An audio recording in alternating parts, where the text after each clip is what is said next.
రావడం జరిగింది. ఇప్పుడు వారిని కలవాలని చెప్పి అనుకున్నాం, కానీ కాస్త నీరసంగా ఉంది. మధ్యాహ్నం తర్వాత కలుద్దామని చెప్పి వారు విల్లింగ్నెస్ని మధ్యాహ్నం తెలియజేయడంతో మళ్ళీ 3 గంటలకి కలవాలని చెప్పి నిర్ణయం తీసుకున్నాం. అయితే ఈ జరిగినటువంటి ఇన్సిడెంట్లో ఏదైతే రాంబాబు గారి మీద జరిగినటువంటి దాడి, వారిని హతమార్చాలని చెప్పి జరిగినటువంటి దాడి, వారి కుటుంబం మీద జరిగినటువంటి దాడి, వారి ఇంటి మీద జరిగినటువంటి దాడి కాబడినటువంటి వారందరూనేమో నష్టపోయి జైల్లో ఉన్నారు. దాడి చేసినటువంటి వారు, తిట్టినటువంటి వారు, ప్రేరేపించినటువంటి వారు, ఇంటి మీద దాడికి వచ్చినటువంటి వారు, వారిని హతమార్చాలని చెప్పి చూసినటువంటి వారు, ఇంటికి నిప్పు పెట్టినటువంటి వారు బెయిల్ మీద బయట తిరుగుతూ ఉన్నారు. ఇది రాష్ట్రంలో నడుస్తున్నటువంటి రాజ్యాంగం. ఈరోజు ఎంత పెద్ద ఎత్తున రైతులు కానీ, మహిళలు కానీ, నిరుద్యోగ యువత కానీ రాష్ట్రంలో ఇబ్బందులు పడుతూ ఉన్నటువంటి పరిస్థితుల్లో వారు అధికారంలోకి వచ్చి 2 సంవత్సరాలు పూర్తవుతా ఉన్నా వారిని పట్టించుకునేటువంటి నాదుడు ప్రభుత్వంలో లేడు అనేటువంటి మాట రాష్ట్రంలో ఉన్నటువంటి పేదవాడు గగ్గోలు పెడతా ఉన్నా ఇవేవి కూడా వారికి పట్టట్లేదు. కేవలం 20 మాసాల్లో పబ్లిసిటీ, మార్కెటింగు, ఈవెంట్ మేనేజ్మెంటు ఇవి మాత్రమే ఈ రాష్ట్రంలో జరుగుతూ ఉన్నాయి తప్ప రాష్ట్రంలో ఏ రంగానికి కూడా మేలు చేసినటువంటి పరిస్థితిలో ఈ ప్రభుత్వం లేదు. నిన్న మొన్న బడ్జెట్ ప్రవేశపెట్టారు.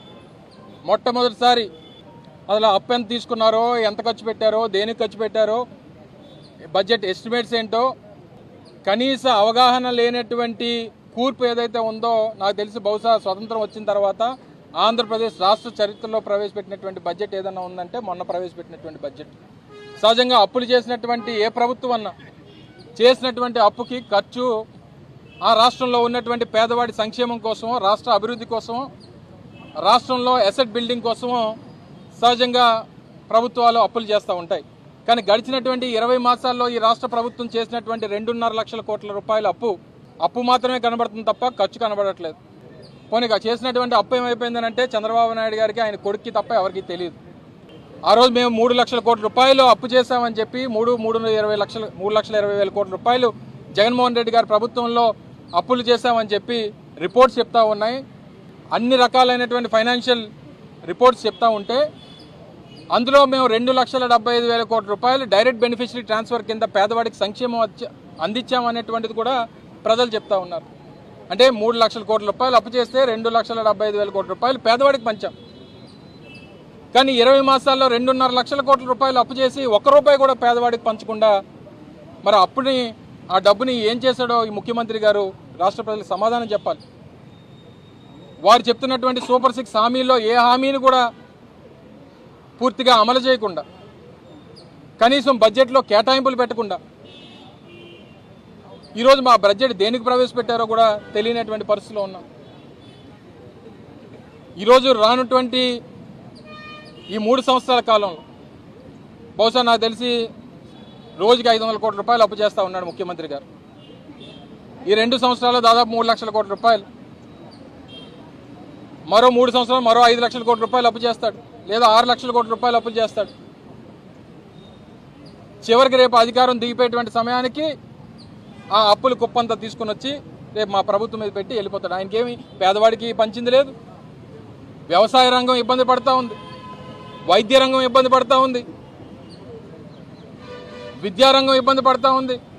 ఈ మధ్యకాలంలోనే గత సంవత్సర కాలంలో చూశారు యూరియా కోసం రోడ్ల మీద ఏ రకంగా రైతులు కొట్టుకునేటువంటి పరిస్థితి వచ్చిందో. విద్య ఫీజు రీయింబర్స్మెంట్ 6,000 కోట్ల రూపాయలు బకాయిలు, ఆరోగ్యశ్రీ వైద్యం 5,000 కోట్ల రూపాయలు బకాయిలు. ఇంకా డాక్టర్లు వైద్యం ఏమందిస్తారు? పేదవాడికి వైద్యం ఏమందుతుంది? పేదవాడి ప్రాణాలు ఎలా కాపాడతారు? ప్రధానమైనటువంటి రంగాలు వ్యవసాయం, విద్య, వైద్యం దేనికి కూడా సరైనటువంటి కేటాయింపులు లేకపోతే, ఇక సంక్షేమం కోసం 1 రూపాయి కేటాయించకపోతే, మహిళలకి 1,500 రూపాయలు నెల ఇస్తానని చెప్పినటువంటి మాట గాల్లో కలిసిపోతే, నిరుద్యోగ యువతకి నెలకి 3,000 రూపాయలు నిరుద్యోగ భృతి ఇస్తానని చెప్పి ఆ భృతిని అలా ఎక్కడా కనబడకుండా చేసేస్తే, సంవత్సరానికి 3 సిలిండర్లు అన్నారు, అన్నదాత సుఖీభావ కింద సంవత్సరానికి 20,000 రూపాయలు రైతుకి పెట్టుబడి సాయం అన్నారు. ఏది ఒక్కటి చేసే చెప్పండి. ఆ మహిళలు అడిగితేనేమో ఏదో P4 అన్నాడు ఆయన. ఏది ఆ P4 ఎక్కడుంది? ఆ P4 అంటే అసలు చంద్రబాబు నాయుడు గారికి తెలుసా అసలు P4 అంటే ఏంటో? ఇవన్నీ వదిలేసి పేదవాడికి చేయాల్సినటువంటి కార్యక్రమాలను వదిలేసి చివరి రాంబాబు గారి మీద కేసు పెడతాం, ఆయన్ని ప్రేరేపిస్తాం, ఆయన తల్లి తిడతాం, ఆయన చెల్లిని తిడతాం, ఆయన భార్యని తిడతాం, ఆయన ఏం మాట్లాడడానికి వీల్లేదు, ఒకవేళ తిరిగి మాట్లాడితే కేసులు పెడతాం. అంత పెద్ద ఎత్తున రెచ్చగొట్టి కర్రలు పట్టుకొని వచ్చి లాఠీలు రాళ్ళు పట్టుకొని వచ్చి ఆయన మీద దాడి చేయాలని చెప్పి చూసి ఆయన్ని బూతులు తిడుతూ ఆయన్ని ప్రేరేపిస్తే తిరిగి ఒక మాట అంటే మళ్ళీ తిరిగి ఆయన వచ్చి నేను ఈ స్థాయిలో ఉన్నటువంటి వ్యక్తిని పొరపాటున కూడా ఆ మాట అనకుండా ఉండాల్సిందని చెప్పి రిగ్రెట్ అయిన తర్వాత కూడా మీరు దాడి చేస్తే తిరిగి మళ్ళీ జైలు ఆయనకి, దాడి చేసిన వాళ్ళకి బెయిలును. ఇది ఎక్కడ కూడా ఈ రాజ్యాంగం బహుశా దేశంలో ఎక్కడ కూడా ఉండదు. ప్రపంచంలోనే చెప్పుకుంటాం భారతదేశంలో అతిపెద్ద ప్రజాస్వామ్యం అని చెప్పుకునేటువంటి భారతదేశంలో ఒక్క ఆంధ్రప్రదేశ్ రాష్ట్రంలో మాత్రం అంబేద్కర్ గారు రచించినటువంటి రాజ్యాంగం నడవట్లేదు. కేవలం లోకేష్ రచించినటువంటి రాజ్యాంగం, రెడ్ బుక్ రాజ్యాంగం మాత్రమే నడుస్తూ ఉంది అనేటువంటి దానికి ఇవన్నీ ఉదాహరణలు.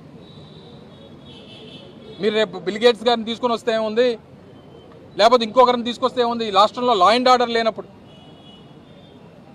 పరిస్థితులు రాజ్యాంగం బద్ధంగా నడవనప్పుడు ఎంతమంది హేమీలు తీసుకొని వచ్చినా ఈ రాష్ట్రానికి ఒరిగేది ఏమి ఉండదు అనేటువంటి విషయాన్ని గమనించమని చెప్పి కోరుతా ఉన్నాను.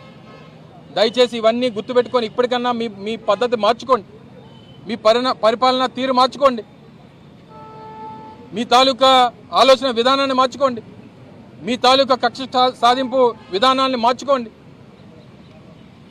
పరిపాలన మీద దృష్టి పెట్టండి, పేదలకు ఇస్తాననేటువంటి సంక్షేమం మీద దృష్టి పెట్టండి.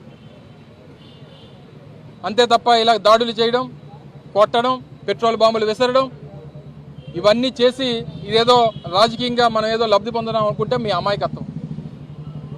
ఆయన మొన్న జైల్లో వచ్చి తగ్గేదేలే అని చెప్పి సైగ చేసినందుకు దాని మీద అసెంబ్లీలో చర్చ. ఏం అర్థం ఉందా?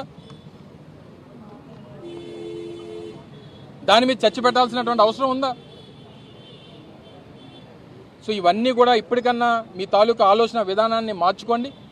ప్రజల సంక్షేమం పట్ల, రాష్ట్రంలో ఉన్నటువంటి వివిధ రంగాల పట్ల మీ తాలూకా ఆలోచన విధానాన్ని మరచి రాష్ట్రానికి, రాష్ట్ర ప్రజలకి, రాష్ట్రంలో పేదవాడికి మంచి చేసేటువంటి ఆలోచన ఈ ప్రభుత్వానికి రావాలని చెప్పి చివరికి ఆ దేవుడితో కూడా వీళ్ళు పరాచకాలు ఆడేటువంటి పరిస్థితి వచ్చింది.